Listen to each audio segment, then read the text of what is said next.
Anyway, sa ating Food for the Soul and Food for the Spirit today, ito yung mga nangyayari, mga pagsubok sa buhay po natin ito na dapat natin makorek, partner. Ano, ha? Even sa buhay natin, sabi nila, bago raw natin ma-receive, bago raw natin matanggap yung blessing, yung blessing ng Panginoon sa atin. Yung mga, yung mga bagay-bagay, di ba, na hinihingi natin at pinagdarasal. May mga bagay pala na para bagang pagsubok sa atin. Oo, bago natin matanggap daw ho ito. At sabi nga dito, una daw dyan parang ititest yung ating pasensya.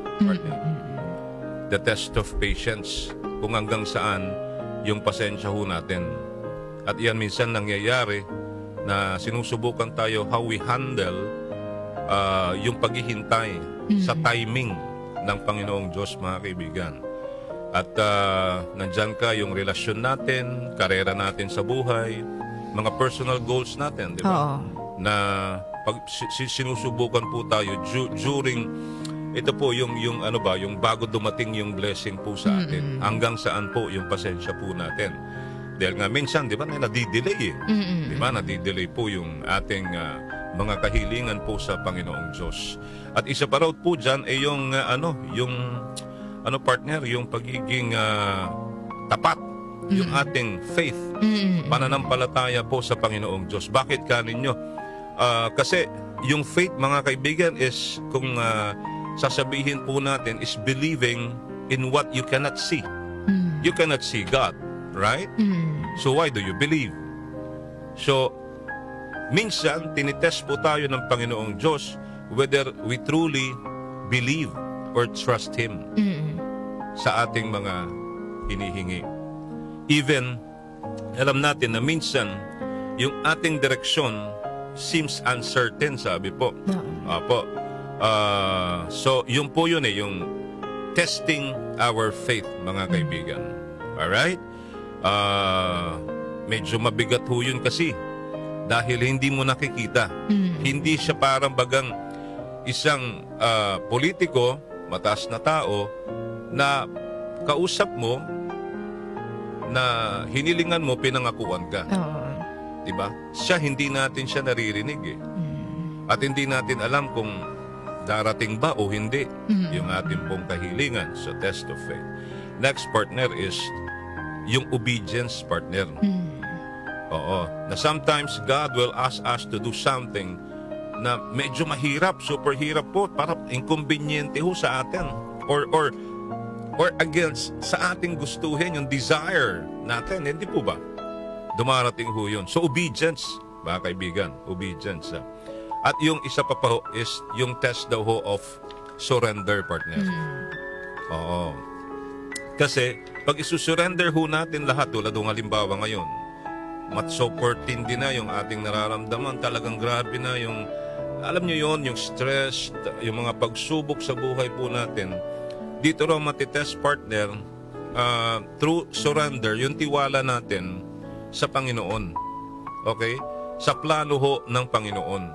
Dito raw ho matitest yun. So, yung surrender na yan is the part nung partner, nung process ng Panginoong Diyos sa atin. Kasi magtitiwala ka ba sa Kanya? Susurrender mo lahat sa Kanya, ibibigay mo lahat sa Kanya. Lord, I surrender myself to you. Ito po yung ko. So, God's plan. Kumbaga yung tiwala mo sa Panginoong Diyos. At ito pa yung isa, yung character, partner. To test sometimes our character. Kung sinasabi ho, tinitignan din ng Panginoong Diyos how we handle ourselves, especially if there is what you call success sa buhay mo. How you handle it. Baka kasi, partner, ang mangyari, makalimot ka. Minsan kasi, nakakalimutan ho natin dahil sa kasikatan, nakamit natin yung hamithiin natin sa buhay, napunta tayo sa yung sa rurok ng tagumpay, medyo nakakalimot na ho tayo. We're only human. Marami ho yan. Guilty ho tayo dyan. Na minsan totoo po yun na pag nakuha natin yung gusto natin minsan, nakakalimutan po natin, nakakaligtaan po natin ang magpasalamat sa Diyos. Tama? Tama. Oo, tsaka lang tayo lalapit pag may problema na. Di ba? Totoo po yun. Nawawalan ka ng panahon para magpasalamat, pumunta ng simbahan para magpasalamat. Ang dami mong nakakalimutan sa oras mo, sa umaga, super busy ka, you have to wake up very early in the morning, nag-ahabol ka, nakalimutan mo na ang Diyos. Amen? Amen. Di ba? Kasi may hinahabol ka yung oras mo. Di ba? Yung oras po, mga kaibigan. At dito rin ho matitest yung, sabi nga ho nila sa character, yung humility. And your ability to remain grounded in your values. What do you mean by that, grounded in your values? Mapagpakumbaba pa rin. Humble yourself. Diba? So, next is, yung isa pa is forgiveness, partner. Ito na. Dumako na naman tayo. Ilang araw na natin pinag-usapan yung forgiveness. Sabi ho, before God can bless you, okay, are you willing to forgive those who have wronged you?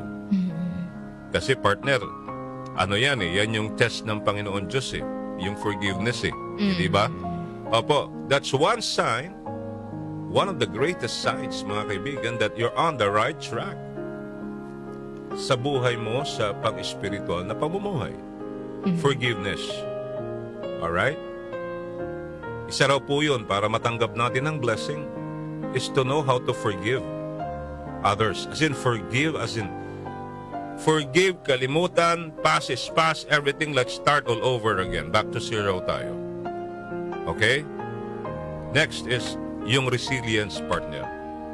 Minsan tinetest daw tayo ng Panginoon sa pagiging matatag natin sa Kanya, sa ating pananampalataya, sa ating tiwala sa Panginoon Diyos, na hayaan natin yung mga hardships na yan, setbacks sa buhay natin, mga obstacles na yan na dumarating sa atin, na naniniwala pa rin po tayo na ang Panginoong Diyos pa rin, mga kaibigan, ang makakatulong po sa atin at the end of the day.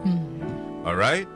Kaya tandaan, patience, test of faith, obedience, surrender, test of character, test of forgiveness, resilience.